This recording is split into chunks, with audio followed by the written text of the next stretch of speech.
Some doors, once opened, can never be closed again. Some choices, once made, change everything. And some names, once spoken, can never be taken back. Mine was written in fire. And when I unlocked that box, I finally saw why. The moment I turned the lock, a sound like breaking glass split the air, not from the box, but from the world itself. Like reality had cracked, like something had been held together for too long, and now it was finally coming apart. The box creaked open, and inside there was nothing. At first, just a hollow darkness, a space where something should have been, but then I saw it. A single scrap of paper, old, faded, and written in my own handwriting. 3 words, just 3. Find the author. The world around me shifted. The air felt thicker, like the walls of reality were closing in, or something else was trying to push through. James stood still, watching, waiting. His eyes held the weight of a man who already knew what was coming. I turned to him, holding up the note. Who is the author? His jaw tightened. He didn't answer, didn't have to, because deep down, I already knew. The moment the words left my lips, the shadows in the bar moved, like they had been listening, waiting, and now they were responding.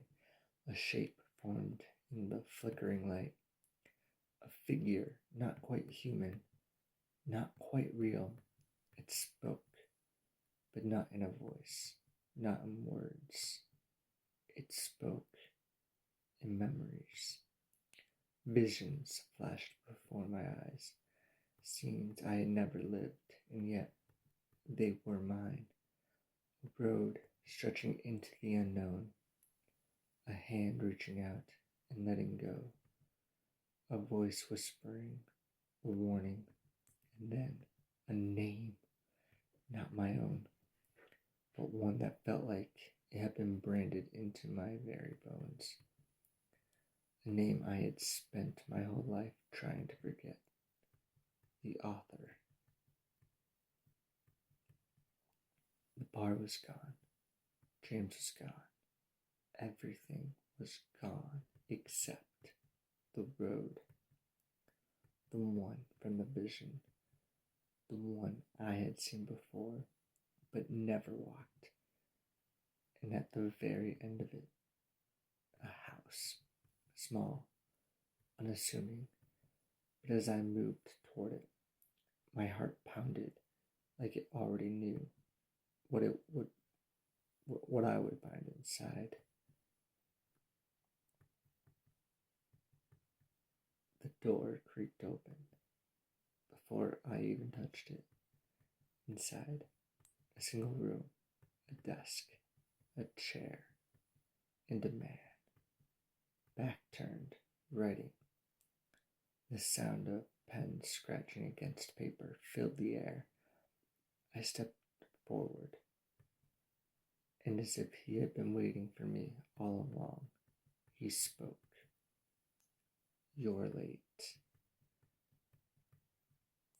I couldn't see his face, but something about him felt familiar, too familiar, like looking into a mirror, but the reflection wasn't mine. He gestured toward a stack of papers beside him, manuscripts, all worn, all old, all blank, except for one. I reached for it, flipped through the pages, and there was my story. Everything I had done, everything I had become.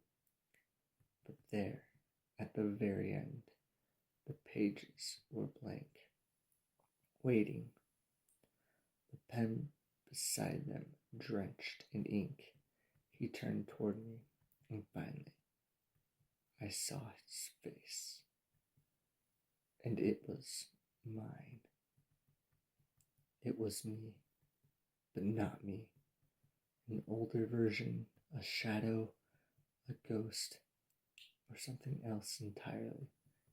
His eyes met mine, and I saw the weight of every choice I had ever made, every path I had ever taken, and every one I had abandoned.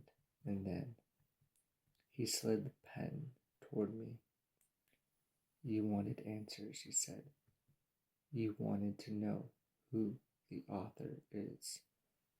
I looked down at the blank pages, the final unwritten chapters, and I understood. The author was me, but not just this version of me. Every version, every possible path, every untaken road, all of them waiting to be written by my hand, but only if I made the choice. The room seemed to stretch, or shrink, or both at once.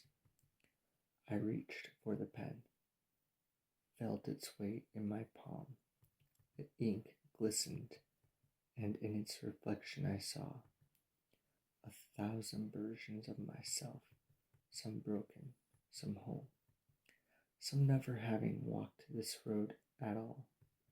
I lifted the pen, placed it against the page, and then a knock at the door, loud, insistent, a voice on the other side, one I recognized but couldn't place.